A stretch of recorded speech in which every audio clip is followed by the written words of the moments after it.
안녕하세요. 오늘도 사연살롱을 찾아주셔서 감사합니다. 결혼 1년차 여성입니다. 제가 1년간의 결혼 생활을 통해 알게 된 한 가지는 진실은 주머니 속 송곳과 같아서 반드시 튀어나온다는 거였어요. 누가 지은 말인지는 모르겠지만 제가 처한 상황과 정말 찰떡같이 들어맞는다고 생각했거든요.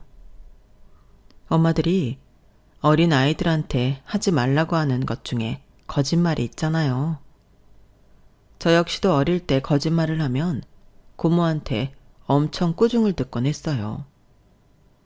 준비물을 사고 남은 거스름돈으로 군것질을 해놓고 잃어버렸다고 해서 혼나고, 학원을 몰래 빠지고 친구가 놀아놓고 학원 간 척 했다가 혼나고, 그 밖에도 이런저런 거짓말을 했다가 꾸중을 듣곤 했어요. 그러다 점점 나이가 들면서부터 거짓말은 안 하게 되었던 것 같아요. 고모한테 혼날까봐 그랬던 게 아니라 스스로 창피하다는 생각이 들어서 그랬던 거죠. 그런데 저희 시어머니는 나이 50이 되도록 여전히 거짓말을 그렇게 하세요. 살면서 이렇게 숨 쉬듯이 거짓말을 한 사람은 또 처음이었죠. 그 거짓말이 자신을 돋보이기 위한 거짓말이라면 별 문제가 없겠지만, 저희 시어머니의 거짓말은 타인에게 피해를 주는 거짓말이었어요. 자기 욕심을 채우기 위해 상대를 희생양으로 써먹는 아주 비열한 거짓말이었죠. 그래서 가르쳐 주려고 해요. 함부로 내뱉은 말이 얼마나 무서운 형벌로 돌아오는지를요. 저는 더할 나위 없이 다복한 가정에서 자랐어요. 남들이 보기에는 결핍투성이 가정이었지만요. 저희 부모님은 제가 2돌도 되기 전에 세상을 떠나셨어요. 교통사고 때문이라고 들었어요. 하루아침에 고아가 된 저를 키워준 건 고모였어요. 그것도 아빠와는 배다른 형제였던 사람이죠. 결혼도 안 한 고모가 저를 키우게 된 건 저희 아빠에 대한 고마움 때문이라고 했어요.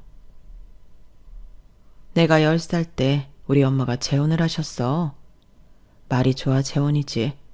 실상은 나이 많은 남자한테 돈에 팔려간 거나 다름없었지. 너희 친가에 돈이 많잖니. 너희 아빠는 나랑 12살이나 차이가 나서 사실 한 집에 살면서도 말을 섞어본 거 몇 번 안 돼. 그 집에서 한 5년 같이 살았을까?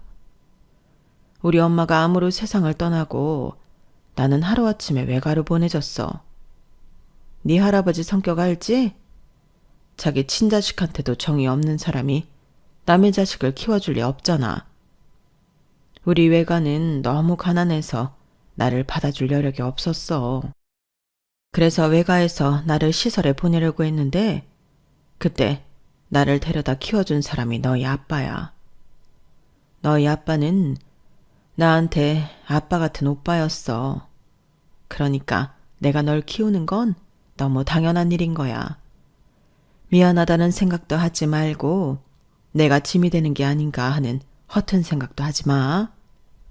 나도 어릴 때 다 해본 생각들인데 살아가는데 하등 필요 없는 것들이더라. 게다가 넌 네 아빠가 남겨준 유산도 많잖아. 정 뭔가 갚고 싶다고 생각한다면 나중에 이 고모가 힘 빠지고 일 못하게 됐을 때 요양원비나 좀 내줘. 초등학교 고학년이 되고 조금씩 머리가 커가면서 고모한테 얹혀 사는 게 눈치가 보이던 때였어요. 그런 제 고민을 어떻게 알았는지 고모가 먼저 제게 이런 말을 해주시더라고요. 오히려 따뜻한 말 100마디보다 더 위안이 되는 말이었죠. 그래서 그 후로는 고모 말대로 허튼 생각 않고 앞만 보고 살았던 것 같아요. 고모는 여행작가로 살고 있었는데 일이 없을 때는 교정이나 윤문 수정 같은 일감을 받아와 하기도 했어요. 사실 고모의 벌이는 대단하지 않았어요. 근근히 그달을 살아갈 수 있는 정도였죠.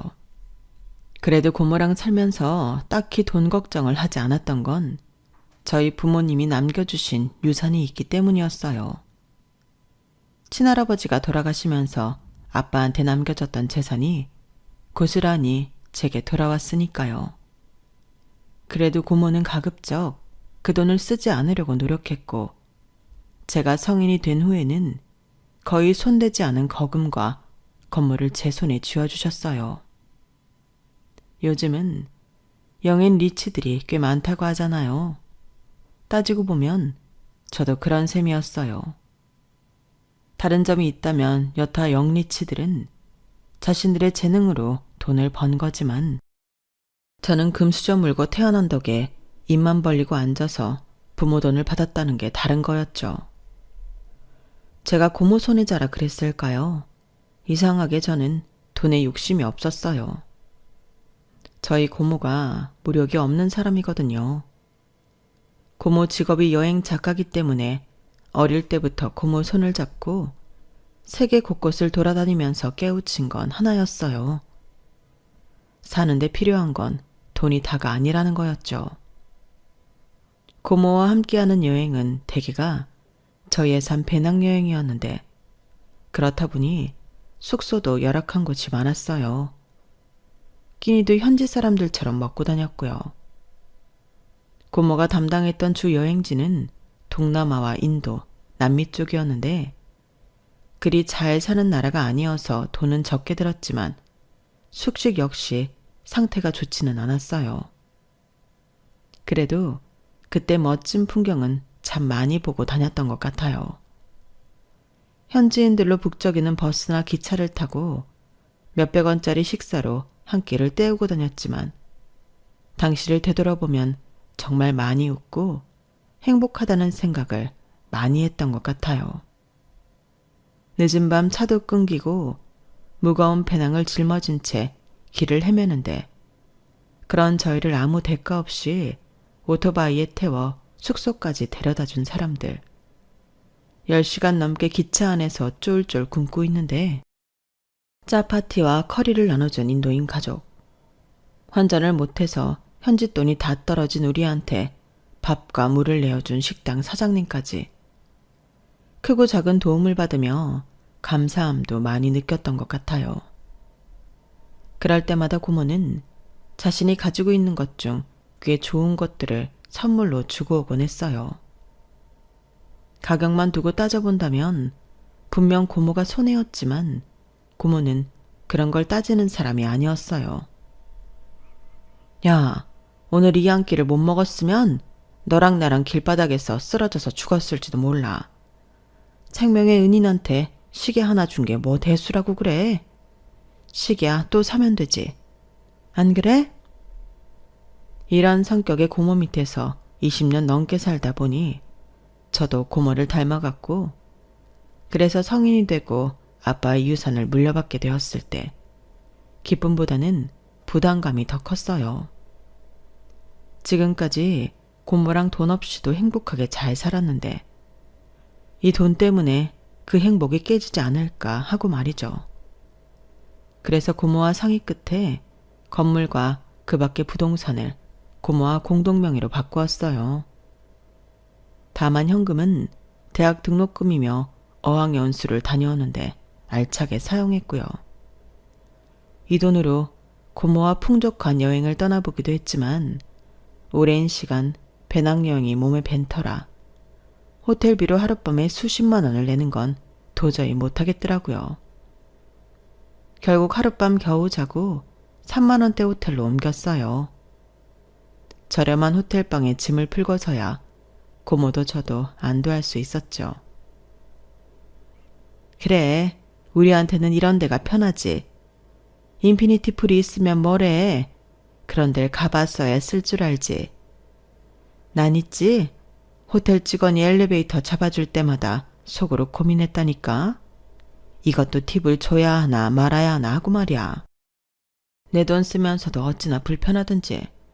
확실히 난 5성급 호텔보다 여기가 100배, 1000배 편해. 하룻밤에 3만 원밖에 안 하는데 조식까지 주니 얼마나 훌륭해? 그건 그런데 이러다가 아빠 유산 10분의 1도 못 쓰고 죽는 게 아닌가 싶어. 이렇게 인생이 궁색해서야 어디 손 떨려서 돈 쓰고 살겠냐고. 고모는 그렇다 치고 어떻게 조카까지 이렇게 저렴한 인생을 살게 하냐? 고모 때문에 평생 대접받고 살긴 글렀어. 그때 그렇게 장난처럼 했던 말이 정말 현실이 될 거라고는 전혀 몰랐어요. 대학을 졸업하고 출판사에서 일을 하던 저는 거래처 직원이었던 남편을 만나 3년 연애 끝에 결혼을 했어요. 평생을 고모와 단둘이 살다가 떨어져 살려니 걱정이 되더라고요. 어릴 때는 고모한테 기대 살다가 좋아하는 남자가 생겼다고 저만 쏙 빠져나가는 기분이었거든요. 특히나 저희 고모는 저를 키우는 동안 연애도 않고 혼자였던 터라 미안함은 더 컸죠. 웃기고 있네. 야, 내가 지금 얼마나 속이 시원한 줄 아니? 난 네가 평생 내 옆에 들러붙어 살까봐 그게 걱정이었던 사람이야. 허튼 생각 말고 네 가정 잘 꾸려나갈 생각이나 해. 그게 널 키워준 이 고모한테 할 수 있는 최고의 효도야. 알았어? 말은 그렇게 했지만 상견례를 앞두고 고모는 전과 달리 멍한 표정으로 앉아있는 날이 많았어요. 지금까지 그런 모습의 고모를 본 적이 없어서 내심 걱정이 되더라고요. 그래서 하루는 고모한테 얘기를 꺼냈죠. 신혼집을 고모 집 근처에 구할까 생각한다고요. 시도 때도 없이 자주 찾아올 테니 너무 서운해하지 말라고 말이죠. 그랬더니 아이고, 고양이가 쥐 생각해주고 있네. 제이야, 내가 걱정하는 건 그게 아니야. 고모가 애니? 혼자 살게 됐다고 걱정하게. 난 그저 네가 부모 없이 고모 손에 자란 걸로 네 시어머니한테 책 잡힐까 봐. 그게 걱정인 거야. 며칠 뒤면 상견례인데 그날 무슨 말이 나올까 걱정도 되고. 부모 없이 자랐다고 네 시어머니가 너 구박할지도 모른다 생각하면 작아다가도 피가 거꾸로 솟는 것 같거든. 고모, 요즘에 그런 걸로 며느리 괴롭히는 사람이 어딨어. 그건 다 드라마에서나 나오는 일이야. 난 또 뭐라고. 그리고 영민 씨 어머니 그런 사람 아니야. 전에 인사드리러 갔을 때 보니까 성격이 쿨하시더라고. 부모 없이 자랐다고 무시당할 일 없으니까 걱정 마. 그렇다면 다행이고. 고모의 걱정과 달리 상견례장에 나온 시어머니는 연신 고모 칭찬을 하셨어요. 세상에 어쩜 이렇게 조카를 잘 키워내셨어요? 제이는 어디 하나 버릴 게 없을 정도로 애가 정말 진국이에요. 능력도 있고 착하고 게다가 성격이 얼마나 싹싹해요. 이게 다 고모가 사랑으로 키워주셔서 그런 거 아니겠어요? 난 정말이지 우리 며느리가 세계 최고라고 생각해요. 그렇게 좋게 봐주시니 감사합니다. 아무쪼록 잘 부탁드릴게요. 시어머니는 그날 입에 침이 마르도록 제 칭찬을 하셨어요. 그 모습에 내심 다행이다 싶었죠. 그런데 상견례를 마치고 돌아온 고모 표정이 이전보다 어두워 보이더라고요. 뭐가 마음에 안 들어 그러냐고 물었더니 네 시어머니 말이야. 아무래도 난 좀 마음에 걸려. 널 칭찬하는 게 너무 과하다고 생각되더라고.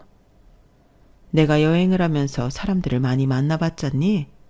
인종과 국적을 불문하고 립 서비스가 과한 사람들 치고 진실된 사람이 없었어. 꼭 사기꾼처럼 먹잇감 앞에 놓고 속마음 감추려고 달콤한 말 내뱉는 것 같다란 말이지. 고모, 그건 좀 오바다. 아무렴 어머님이 그러시겠어? 나한테 뭘 뺏어갈 게 있다고. 이번 일은 고모 생각이 지나친 거야. 그랬으면 좋겠다만 글쎄다. 처음부터 저희 시어머니를 달갑지 않게 생각했던 고모는 결혼 후에 건물과 부동산을 제 단독 명의로 바꿔주는 걸 보류하셨어요. 그런데 나중에 보니 이게 신의 한 수였더라고요. 시어머니는 결혼 준비를 하면서도 매번 제 칭찬을 이어가셨어요. 신혼집을 고모 집 근처로 구하겠다고 하는데도 반대는커녕 칭찬을 하실 정도였죠. 그래, 잘 생각했다. 아무래도 고모님이 너 결혼하고 나면 적적하실 텐데 네가 곁에 살면서 자주 들여다봐드려야지. 그게 키워준 분에 대한 도리가 아니겠니? 내 며느리지만 참 속도 깊구나. 저는 그런 어머님 말씀을 곧이곧대로 받아들였고 대신 제 뜻에 따라 고모 집 근처에 집을 얻는 대신 돈은 제가 대기로 했어요. 그러자 어머님은 펄쩍 뛰시며 그건 아니라고 하시더군요. 얘는 둘이 살 집을 왜 네 돈으로 하니? 우리가 없이 사는 사람도 아니고 네가 그러면 주변에서 우리 집 흉봐. 일단 내가 돈 만들기엔 시일이 촉박하니까 네 돈으로 먼저 잔금 치르고 차후에 내가 네 계좌로 돈 넣어줄게. 용인에 있는 아파트랑 양평 땅 정리하면 얼추 될 것 같거든. 네, 알겠습니다. 그럼 저는 집에 혼수 채울 거 준비할게요. 그래 참, 집 명의는 누구 명의로 할 거니? 요즘은 부부가 공동 명의로 한다지만 넌 네 명의로 된 건물도 있고 세금 문제가 걸리지 않겠니? 내 생각엔 일단 명의는 우리 영민이 앞으로 하는 게 좋을 것 같다. 다른 뜻은 없어. 세금 나가는 게 아까워 그러는 거지. 어머님 말씀대로 제 앞으로는 건물과 부동산이 있어서 집까지 사게 되면 세금이 엄청 오를 게 뻔했어요. 그래서 집은 남편 이름으로 하기로 했어요. 부동산 일부를 정리한 돈으로 신혼집 잔금을 치르고 그동안 제가 모은 돈으로 혼수도 준비했어요. 가전제품은 남편이랑 같이 골랐고 주방 도구나 그릇은 고모랑 같이 골랐죠. 그러다 집 얘기가 나왔는데 집 명의를 남편 이름으로 한 걸 몰랐던 고모는 뒤늦게 그 말을 듣고는 펄쩍 뛰더라고요. 미쳤어. 그걸 왜 영민이 이름으로 해? 아직 네 시어머니가 돈을 보내준 것도 아닌데. 고모답지 않게 왜 이렇게 예민하게 굴어. 어머님이 용인 아파트랑 양평 땅 정리되면 어련히 주실까. 그리고 어머님이 돈 대주시는 건데 내 명의로 하는 건 좀 그렇잖아. 아니, 그러다 돈 안 주면 네 돈으로 산 집 네 남편한테 바치는 꼴이잖아. 예, 긴 말 필요 없고 당장 내일이라도 명의 변경해. 이건 말이 안 되는 거지. 네 시어머니가 돈 보내주면 그때 영민이 명의로 돌리라고. 고모한테는 알았다고 대답했지만 굳이 그럴 필요가 있을까 싶었어요. 괜히 서로 기분만 상하게 될 것 같아서 꺼려지더라고요. 그래서 고모한테는 미안하지만 명의 변경 얘기는 남편한테 꺼내지도 않았어요. 정신없이 결혼 준비를 하는 사이 시간은 흘러 결혼식 당일이 되었어요. 저희 쪽 하객은 별로 없어서 신부 측 자리에 신랑 측 하객도 함께 앉게 되었죠. 어머님이 워낙 마당발이셔서 하객이 꽤 많았거든요. 일생에 한 번뿐인 결혼식이니 참고 버텼지. 그게 아니라면 정말 중간에 다 팽개치고 도망치고 싶을 정도로 피곤하고 힘들었어요. 결혼식을 마치고 공항으로 떠나려는데 어머님이 피곤에 쩔은 저를 보시더니 그러시는 거예요. 세상에, 결혼식 2번만 했다간 우리 며느리 잡겠네. 예, 비행기 안에서는 딴 생각 말고 푹 자라. 그래야 신혼여행지 도착해서 신나게 놀지. 참, 축의금 들어온 건 나한테 맡겨. 내가 너희 올 때까지 잘 맡아두고 있을게. 그때는 경황이 없어서 그러시라고 돈가방을 맡겼는데 이게 문제가 될 줄은 몰랐어요. 신혼여행에서 돌아와 시댁에 갔는데 어머님이 딴소리를 하시더라고요. 어머 얘, 그걸 왜 나한테서 찾니? 신부 측 축의금은 네 고모가 가지고 있겠지. 나야 신랑 측 축의금만 챙겼으니까.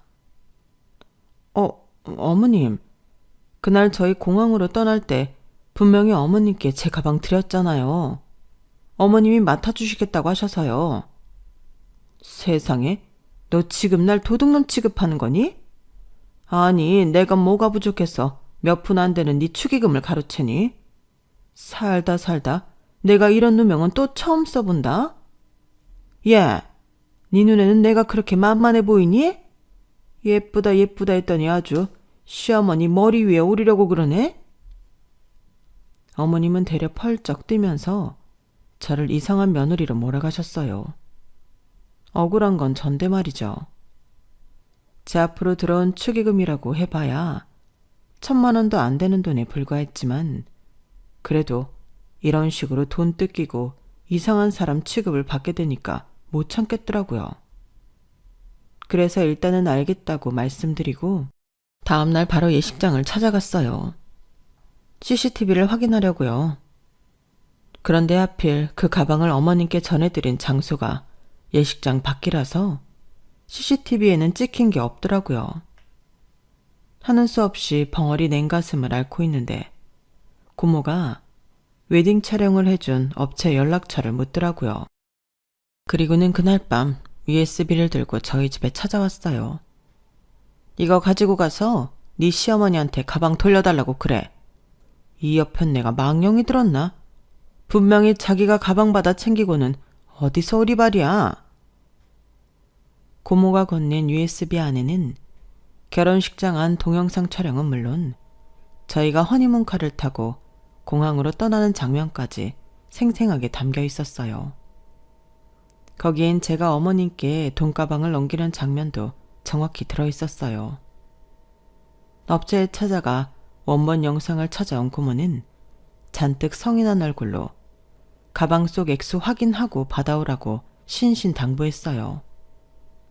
그날 밤 저는 퇴근 후 돌아온 남편과 함께 USB를 들고 시댁을 찾아갔어요. 동영상을 보자 그제야 시어머니는 전혀 모르는 사실이라는 듯 연기를 하시더라고요. 어머, 내가 정신이 없어서 받아놓곤 깜빡했나 보다. 일단 기다려봐. 내가 방에 들어가서 가방이 있는지 찾아볼게. 그렇게 안방으로 들어간 어머님은 한참이 지나서야 나오셨어요. 그리고는 늦었으니 얼른 가보라며 떠밀듯 저희를 내보내려 하시더라고요. 그때 고모가 했던 말이 번뜩 떠올랐어요. 그 자리에서 돈 액수 확인하고 오라던 말이요. 그래서 일단 바닥에 주저앉아 가방부터 열었죠. 그리고 액수를 확인했는데 글쎄 장부에 적힌 액수에 반도 안 되게 있는 거 있죠. 어머님, 액수가 틀린데요. 혹시 여기서 돈 빼셨어요? 그러자 시어머니는 눈을 심하게 깜빡거리더니 횡설수설을 하더라고요. 자기 가방인 줄 알고 돈을 빼서 썼다고 했다가 몇 분 뒤에는 저희가 신혼여행에서 돌아올 때까지 안전하게 은행에 넣어두려고 돈을 뺐던 거라고 하더군요. 아니, 가방이 자기 집에 있는 줄도 몰랐다던 사람이 은행에 돈을 넣어주려고 했다고요? 게다가 전액도 아닌 일부만요? 말도 안 되는 소리였죠. 자기 엄마가 횡설수설 하는 걸 본 남편은 표정이 점점 안 좋아졌어요. 그리곤 긴 한숨을 쉬더니 더는 상대하고 싶지 않다는 듯 말했죠. 알았으니까 내일까지 제2 계좌로 나머지 돈 붙여주세요. 늦었으니까 가볼게요. 남편은 제 팔을 잡고는 밖으로 나왔어요. 제가 따지려고 입을 때려는데 먼저 말을 하더라고요. 무슨 말 하려는지 아는데 오늘은 그만하자. 남편의 침울한 표정을 보자 저도 더는 따질 수가 없었어요. 아내 앞에서 자기 엄마의 창피한 모습이 탄로가 났으니 자식 입장에서 얼마나 창피하겠어요. 그래서 입을 다물어 주었죠. 그리고 다음 날 어머님이 전화를 하셨더라고요. 가지고 있는 현금이 부족해서 일단 300만 원만 보내고 나머지는 나중에 보내준다고 했어요. 수중에 돈이 없다는데 뭐라고 하겠어요. 그냥 알겠다고 했죠. 사람이 그렇잖아요. 모르면 모를까 이 사람이 나한테 거짓말을 한 전적이 있는 이상 더는 그 사람 말을 믿을 수 없잖아요. 저는 그날 이후 시어머니가 콩으로 매주를 쓴다고 해도 의심부터 하기 시작했어요. 그래서 남편 명의로 했던 집을 제 앞으로 돌려놔야겠다고 생각했죠.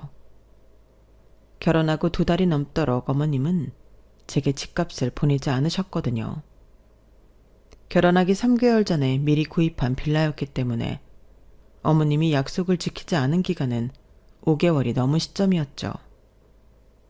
그래서 남편한테 그 얘기를 꺼냈더니 되려 제게 서운하다는 식으로 나오지 뭐예요. 아니, 1년이 됐니 2년이 됐니? 고작 5개월 지났을 뿐인데 돈 안 준다고 명의를 네 앞으로 바꾸겠다고? 너 나랑 그만 살 거야? 그래서 이혼 준비하는 거냐고. 자기야, 무슨 말이 그래. 자기도 알다시피 어머님한테는 전적이 있으니까 나도 더는 믿고 있을 수 없어서 그런 거지. 자기가 서운해하는 마음 이해는 하지만 자기가 이렇게 나오면 나도 서운해. 지난번 일만 해도 그래. 분명히 어머님이 잘못하신 건데도 자기는 그만하자는 말 한마디로 모든 일을 덮으려고만 하잖아. 분란의 당사자인 어머님도 밉지만 난 당신이 더 미워. 야, 됐다. 그렇게 돈이 좋으면 네 마음대로 해. 집을 네 명의로 하든 우리 엄마를 절도죄로 신고를 하든 네 마음대로 하라고. 남편은 화를 내고는 집을 나가버렸어요. 그리고는 주말 내내 집에 들어오지 않았죠. 월요일 아침 일찍 집에 돌아와 옷만 갈아입고 회사로 출근을 했어요. 피해자는 나인데 마치 제가 돈밖에 모르는 치졸한 사람이 된 것 같아서 화가 나더라고요. 그런데 이런 일은 그 후에도 자주 벌어졌어요. 매번 어머님은 거짓말을 하고 저는 그 거짓말 때문에 때로는 수전노 취급을 받았고 때로는 집안의 분란을 일으키는 빌런이 되었어요. 그때마다 남편은 사건의 진상을 파악하려 하기보다는 덮는 데 급급했고요. 사람이 억울해서 죽을 수 있다는 말을 그때 실감하게 되었어요. 매번 어머님의 크고 작은 거짓말 때문에 일이 터질 때마다 저는 가슴에 커다란 돌덩이를 하나씩 떠안는 기분이었거든요. 그러다 언제부턴가는 어머님 목소리만 들어도 가슴이 꽉 막히는 게 숨이 막혀 죽을 것만 같더라고요. 먹는 족족 소화가 안 돼서 소화제를 달고 살고 잠도 이룰 수 없어서 수면제를 처방받아 먹고 있었지만 남편은 그런 제게 관심조차 없어 보였어요.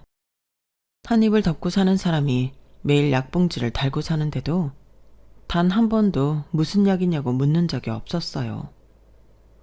주말이면 토요일 아침부터 일부러 약속을 만들어서 밖에 나가 일요일 밤이 돼서야 집에 들어왔어요. 마치 저랑 한 공간에 있는 게 죽기보다 싫은 사람 같더라고요. 그런 상황에도 웃긴 건 뭔지 아세요? 어머님이 왜 아이 소식이 없냐고 저한테 닥달하셨다는 거예요. 결혼하고 3개월도 안 돼서부터 부부관계는 일절 없었는데 무슨 수로 애를 만들어요. 그리고 그렇게 된 원인이 다 당신 때문인데도 전혀 미안한 기색도 없었어요.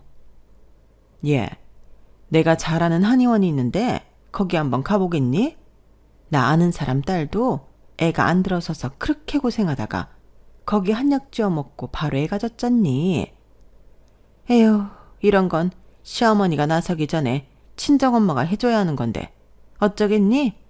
네 사정 다 아는데 나라도 해줘야지. 어머님, 저희 부부한테 아이가 안 생기는 건 그런 문제 때문이 아니에요. 아니, 그럼 무슨 문제라도 있는 거니? 너 혹시 애 못 갖는 거야? 몸에 이상이라도 있냐고. 너한테 문제 있는 거 아니면 다른 이유가 있을 게 없잖아. 어머님은 왜 저한테 문제가 있을 거라고 단언하세요? 어머님 아들한테 이상이 있을 수도 있잖아요. 예, 그런 소리 말아라. 내가 우리 아들을 얼마나 애지중지 키웠는데 그러니? 걔는 어릴 때부터 감기 한 번 안 걸리고 자란 애야. 엄마가 끼고 키운 자식이랑 아닌 자식이랑 같니? 어머님은 이런 식으로 은근히 제가 부모 없는 자식이라는 걸 확인시켜 주셨어요. 그러한 사소한 말 한마디 한마디가 부모 없는 제게 얼마나 큰 상처가 되는지 생각도 않으시고요. 그럴 때마다 저도 모르게 고모를 찾아가게 됐어요. 고모 품에서 자라면서 저는 단 한 번도 외롭다는 생각을 해본 적이 없었는데 고모를 떠나 결혼을 한 순간부터는 매일매일 외롭고 허기지더라고요. 퇴근 후 터덜터덜 고모 집에 찾아가면 고모는 왜 왔냐? 무슨 일 있었냐? 이런 말은 일절하지 않으시고 밥상부터 차려주셨어요. 사람이 허기지면 기분부터 다운되는 법이야. 다 먹고 살자고 하는 일인데 잘 먹어야지. 찌개 다 끓었으니까 손 씻고 숟가락 놔. 그렇게 고모랑 식탁에 앉아 머리를 맞대고 밥을 먹고 나면 그래도 그 순간은 좀 살 것 같았어요.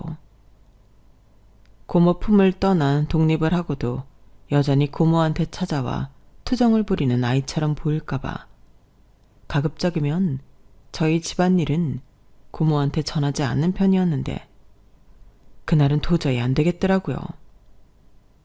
밥숟가락을 뜨는데 저도 모르게 굵은 눈물방울이 밥숟가락 위로 뚝 떨어졌어요.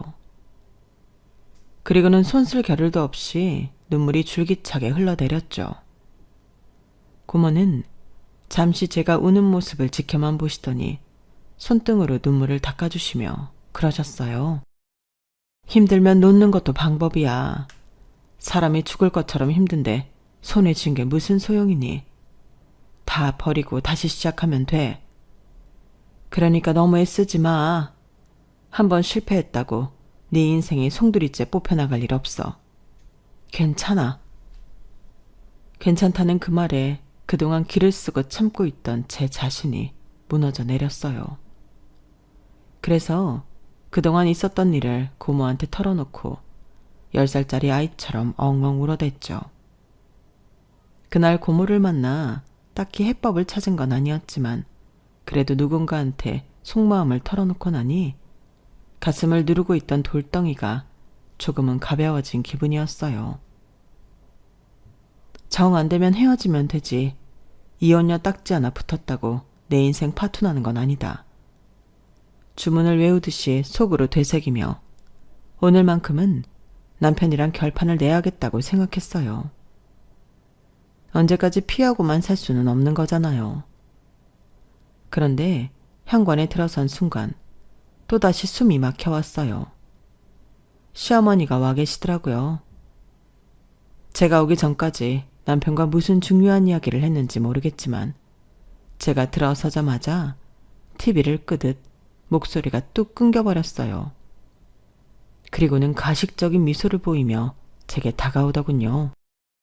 우리 며느리 이 시간까지 일한 거야? 세상에, 너희 회사에는 직원이 너 하나뿐이라니?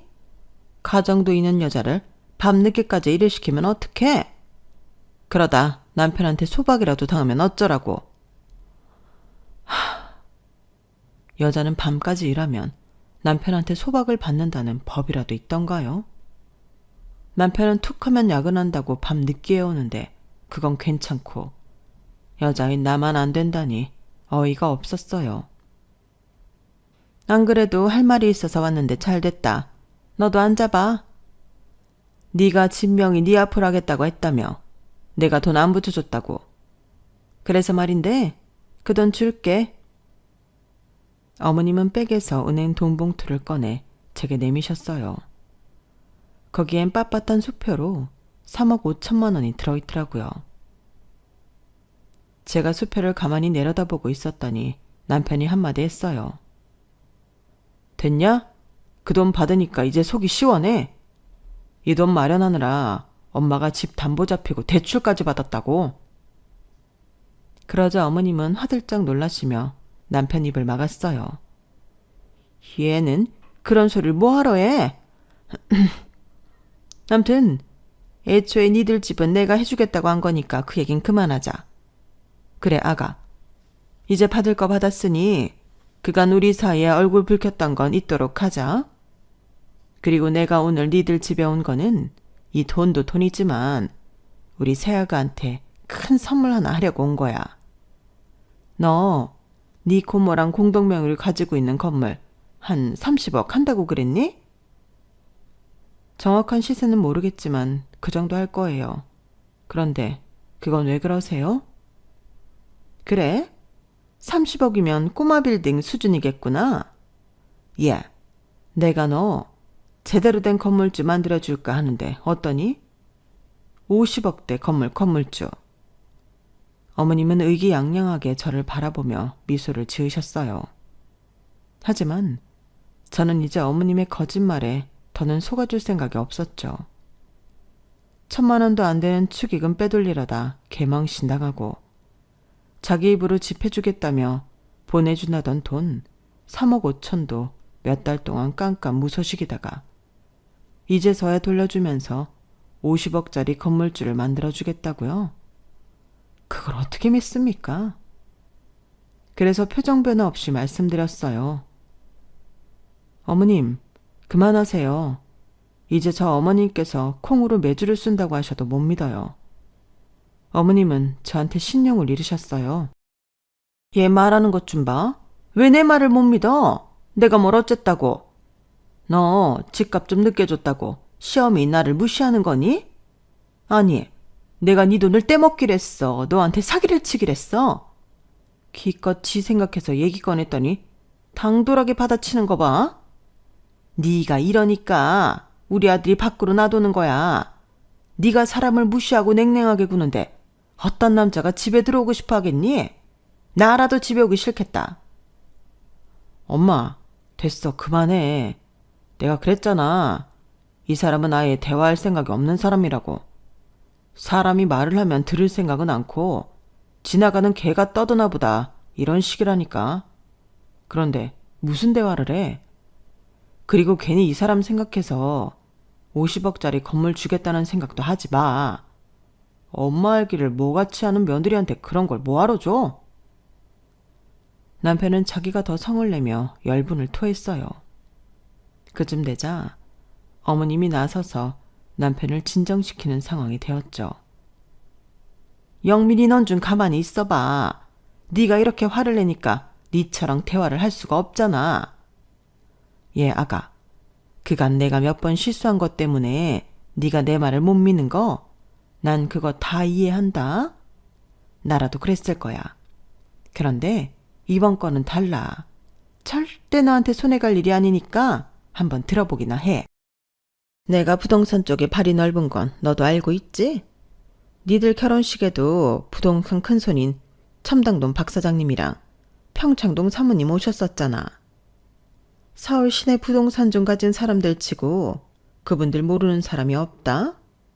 왠지 아니? 알짜배기 건들은 다 그분들 손을 거쳐서 연결되기 때문이야. 부동산 브로커 끼고 부동산 투자하는 사람들은 다들 하수야, 하수. 그 두 사람 손을 잡아야 크게 한몫 잡을 수 있는 거지. 그런데 다행히 이번에 내가 두 분이 기획하는 사업에 끼일 수 있게 됐지 뭐니? 그래서 말인데 현재 분양 중인 아파트에 10억만 투자해다오. 그것만 해주면 이번에 계획 중인 신도시 사업에 나도 숟가락 좀 얹을 수 있거든. 그러면 나 죽을 때 50억짜리 건물 네 앞으로 남겨줄게. 10억짜리 아파트 하나로 50억짜리 건물 갖는 건데 이보다 남는 장사가 어딨니? 그 아파트가 단지수도 꽤 되고 위치도 참 좋은데 건설사 네임밸류가 약해서 아직까지 미분양됐지 뭐니. 그렇다고 이게 돈이 안 되냐? 그건 절대 아니야. 한 5년만 지나봐라. 45억 뛰는 건 일도 아니야. 어때? 너도 구미가 당기지? 나 원참 살다 이렇게 허술한 사기는 또 처음이었어요. 아니, 그렇게 위치도 좋고 다 좋은데 미분양이 난리가 있어요? 우리나라처럼 아파트 잘 팔리는 나라에서요? 말도 안 되죠. 그리고 고작 10억짜리 아파트 하나 사준다고 정부에서 진행하는 신도시 사업에 참여하게 해준다고요? 하, 지나가던 개가 다 웃겠어요. 거짓말도 좀 성의껏 해보든가. 어쩜 이런 수준으로 저를 속이겠다고 그러는 건지. 그런데 더 웃긴 건 뭔지 아세요? 제 남편은 벌써부터 어머님의 이 계획을 듣고 50억짜리 건물주가 된 것처럼 들떠있더란 거예요. 그 모습을 보니 그 어머니의 그 아들이구나 싶더군요.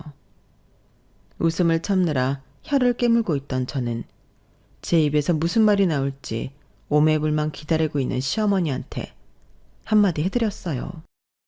어머님, 올해 연세가 50이신데 언제 돌아가실 줄 알고 그 유산을 기다려요? 차라리 제가 가진 건물 팔아서 차익 남기는 게 빠르죠. 그리고 어머님 말대로 건물 담보로 은행 대출 받으면 은행 이자는요? 요즘 은행 이자 높은 거 어머님도 아시죠? 그런데 어머님 계산엔 그런 건 빠져 있잖아요. 너무 허술해요. 그리고 고작 10억 투자한다고 신도시 사업에 참여시켜준다는 건 더더욱 말도 안 되고요. 그리고 요즘 넘쳐나는 게 신도시인데 거기에 지어진 아파트들도 죄다 미분양이잖아요. 일단 사람이 몰리지 않는데 50억 건물은 지어서 뭐 하겠어요. 암튼 재밌는 얘기 잘 들었고요. 저는 투자 안 할래요. 호구가 아니고서야 그런 말에 안 속죠. 그런 말에 속는 사람이 바보 아니겠어요? 뭐야? 너 그 말은 내가 호구란 소리냐? 나보고 바보로 간 거야? 어머님도 참 말이 그렇다는 거죠. 아, 그리고 저도 어머님이랑 이희한테 할 말이 있어요. 제가 심사숙고해서 결정한 건데요. 저 이희랑 헤어지려고요. 부부가 한평생 살아가려면 서로에 대한 신뢰가 있어야 하잖아요. 그런데 영민 씨는 부부간의 신뢰를 저버렸어요. 처음엔 저랑 싸우면 주말에 어머님 댁에 가곤 했잖아요. 그래서 최근까지도 그런 줄 알았거든요. 그런데 알고 보니까 전에 사귀던 여자친구 집에서 밤을 보내고 오는 거였더라고요. 그 말에 남편은 얼굴이 사색이 되었어요. 그리곤 허둥지둥 변명을 늘어놓았죠. 아니, 그건 오해야. 어쩌다 보니까 단골 술집에서 마주쳤다가 그날 내가 술이 많이 취하는 바람에 걔네 집에 가긴 한 건데 정말 아무 일 없었어. 딱 한 번이었다고. 영민 씨, 자기도 이제 보니 자기 엄마 쏙 닮았구나. 무슨 거짓말을 그렇게 대책 없이 해. 그 전 여자친구 인별에 사진 올라온 것만 해도 몇 장인데 그 집에 드나든 지 반년도 넘었던데 사진 밑에 날짜 다 찍히는 거 몰랐어? 요즘은 어지간히 계획 짜지 않으면 여기저기 흔적이 남아서 거짓말하기 참 힘들어. 머리 나쁘면 거짓말도 못한다? 그 여자도 참 웃기지. 가정 있는 남자랑 외도하는 주제에 그런 사진을 버젓이 인별에 올리고 말이야. 나한테 소송당하고 나서 회사랑 주변에 개망신을 톡톡히 당해봐야. 아, 내가 인생 잘못 살았구나. 반성하려나? 암튼 그건 니들이 알아서 할 일이고 난 결벽증이 있어서 남이 쓰던 거 같이 못 쓰거든. 그래서 그냥 너 그 여자한테 주려고. 아, 그리고 어머님도 인생 그렇게 살지 마세요. 그 나이 먹고도 구질구질하게 매번 거짓말을 하세요. 초딩도 아니고. 그리고 왜 3억 5천만 주세요? 680만 원 더 주셔야죠. 기억 안 나세요? 저희 결혼식 날 어머님이 제 축의금 가방에서 슬쩍 한 돈. 그때 저한테 꼴란 300만 원 보내주시면서 뭐라고 그러셨어요? 나머지는 조만간 보내주겠다고 하셨잖아요. 10억도 우습게 하시는 분이 6,800만 원도 아니고 꼴랑 680만 원을 나눠 먹으려고 그러셨어요? 에이, 쪽팔린다. 그 돈도 이번 주 내로 제 계좌로 입금해 주세요. 그리고 저 내일 출근해야 하니까 그만 돌아가 주세요. 저는 할 말을 하고는 안방으로 들어가 문을 걸어 잠궜어요. 이미 남편과는 각방 생활을 하고 있어서 남편이 안방에 들어올 일은 없었으니까요. 제가 옷을 갈아입는 동안 거실에서는 두 모자의 열띤 공방전이 이어졌어요. 제게 10억 투자를 받으려고 집값 3억 5천을 여기저기서 빌린 모양이더라고요. 집에는 대출이 주렁주렁 걸려 있어서 지인들과 사채까지 이용한 모양이었어요. 시어머니는 이제 어떻게 할 거냐고 자기 아들을 나무랐고, 남편은 일단 나가서 얘기하자며 시어머니를 데리고 밖으로 나가더군요. 또 무슨 말을 지어내려고 그러는지 모르겠지만 이미 버스는 떠났다는 걸 두 모자만 모르는 것 같았어요. 다음날 아침 어머님과 남편은 3억 5천을 다시 돌려달라고 그러더라고요. 그동안 이 집에서 같이 살았으니 저한테도 집값을 내라면서요. 애초에 남편이 지불하고 저는 혼수를 하기로 했던 거라서 그건 안 되겠다고 했더니 힘으로 돈을 뺏으려 들지 뭐예요. 결국 경찰까지 출동해서 남편과 시어머니를 뜯어 말렸고, 저는 짐을 챙겨 고모 집으로 들어갔어요. 그리고는 이혼 소송이 시작되었어요. 결혼을 준비하는 것만큼이나 이혼을 하는데도 체력적으로나 정신적으로나 많이 피곤하더라고요. 그래도 결국 제가 원하는 선에서 이혼 판결을 받을 수 있어서 다행이었어요. 이혼 소송 외에도 남편의 전 여친한테서는 상간녀 위자료 청구 소송을 통해 위자료를 받을 수 있었는데, 그렇게 당당하게 인별에 사진까지 올리던 패기는 어디 가고 위자료를 깎아달라고 연락을 했더라고요. 하도 집요하고 귀찮게 연락을 해대서 자꾸 이러면 직장 게시판에 폭로글을 올리겠다고 했더니 더는 연락을 않더라고요.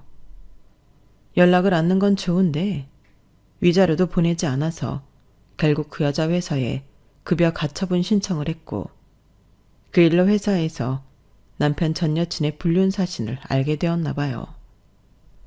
소문에 시달리다 얼마 뒤 회사를 그만두고 나왔다고 하더라고요. 저야 뭐 손 안 대고 코를 푼 격이었죠. 그리고 얼마 전 남편으로부터 위자료가 도착했어요. 신혼집으로 사용했던 빌라를 팔아 보냈더라고요. 그 돈을 보내면서도 얼마나 웃겼는지 아세요? 저한테 3억 5천 빼주느라 집도 날리고 사채 이자에 시달리고 돈 빌려줬던 지인들한테까지 소송을 당해서 만신창이가 됐다며 돈 좀 빌려달라고 그러더라니까요. 그 와중에도 시어머니는 대도 않는 거짓말을 해대며 함께 부동산 투자를 해보지 않겠냐고 그러시는데 정말 답이 없는 사람이다 싶었어요. 신혼여행에서 돌아오던 순간부터 시작된 시어머니와의 악연은 그렇게 장장 1년이 지나고서야 끝이 났어요. 현재 저는 고모와 함께 동남아 배낭여행을 준비하고 있어요. 지난 1년간 심적으로 너무 힘들었어서 여행을 통해 그간 받은 상처를 치유해 볼 생각이거든요. 그래서 초등학생 때 처음 고모와 함께 떠났던 동남아로 여행지를 정했어요. 감당할 수 있는 무게의 배낭을 지고서 현지인들 속에 섞여 바다도 보고 산도 오르면서 시간을 보내고 싶거든요. 내 선택에 의해 겪게 된 시련이었던 만큼 제 스스로 치유도 해볼 생각입니다. 이혼은 한 번의 실패일 뿐 내 인생 전체의 실패는 아니니까 다시 일어설 수 있을 거라고 생각해요. 지금까지 제 사연을 들어주셔서 감사합니다. 들어주신 모든 분들 행복하세요. 여러분, 사연 댓글에 응원과 현명한 조언 부탁드려요. 좋아요와 구독은 저에게 큰 힘이 됩니다.